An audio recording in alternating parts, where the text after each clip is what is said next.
Ben Gabbard. I'm one of the dev managers here at Crytek USA. So Ben, what are you showing here at E3 this year? We've got Hunt: Horrors of the Gilded Age. It's a four-player co-op action adventure game. So it takes place in it's a very Lovecrafty universe, very dark, very gritty, but it's gilded in like the 18th century. Go into a little detail about the world. So the world right now is what we're showing is the Louisiana Bayou, and what we've done is track down one of the creatures there called the Nightmare Witch. And conveniently, what we're trying to do in those worlds is the folklore behind the Nightmare Witch is that's already a established folklore of the Cajun community, and so it used to be a witch that goes on your chest and sucks your air out, and now we've changed that and put it into a boss. So you're fighting this boss, you've already tracked him down and ready to go get him. This is one of the few new IPs that we've seen at the show this year. Can you go into a little detail about like where the idea came from to start Hunt and how it developed into what it is today?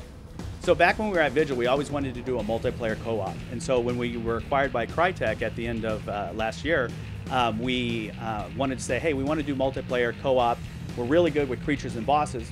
It's a natural progression for our strengths. So we wanted to do co-op, fight bosses, and that's really where this came from. And the late 1800s is such a great time frame for that, because you've got this, advanced cities with lights and trains and things that are going on, but you can still go and find these areas where there's no technology. There's no, it takes 2 or 3 weeks to get to, not a lot of information, and so you have a great universe or a great area to start with to start fighting monsters and bosses. Talk about the characters behind you. Each one of them is customizable. So go a little about the character you play in the game. Yeah, so each character, we just wanted to do a representation of what you could create in the game. But literally, you can create anything that you've thought of, from a Clint Eastwood type character with a poncho to an Annie Oakley type female character to a doctor that just has a, looks like a doctor from that time frame with the duds and everything, and go and experiencing, looking at ordinary people fighting these extraordinary bosses. Is there a class system within the game, or is it kind of just you have a loadout and you go in? So we have a full RPG system that we're planning. Some of those we haven't talked about yet, but you'll be able to change out your clothing, your weapon loadouts, specifically for different missions or different regions of where you're at, and also some of the abilities and items. This is what we don't see a lot of games that take place in like a gritty kind of Lovecraftian universe. What do you think? Why don't we see more games like that, do you think? Oh, I don't know. It's very interesting you say that. It seems to be a revival since there's a Penny Dreadful out there. There's a lot of different things. I think it's kind of cyclic in the industry, and so you see, hey, we're doing the warfare kind of thing, and now we were coming back to hey, where's some more interesting times? And now you see these movies and things being released that kind of play into that. And what does next gen open up for you as a game developer? Oh, it certainly allows us to do some of the procedurally generated stuff that we were looking to do. It allows us to put that 4-player co-op element as well. So that's what next gen does for us. Awesome. So go over the enemy types you're showing here at E3 today. So currently we're showing a version of a worker class, or the broken that we're calling them, that are tainted by an evil presence. We also show some undead, which we call the risen, which again is when the broken have died. Here, makes pretty much sense. And then obviously the Nightmare Witch that you fight at the end. About the boss battle, it's a very unique type of boss experience for a 4-player game.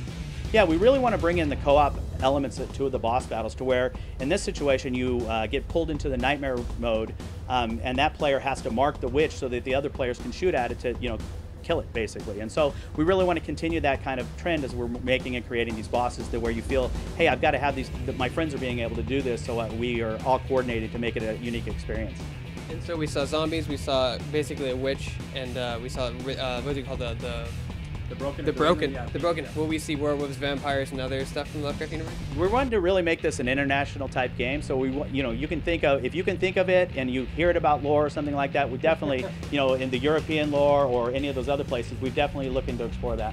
And what's your favorite what's your favorite person to play in the game? What's your favorite weapon to use in the game so far?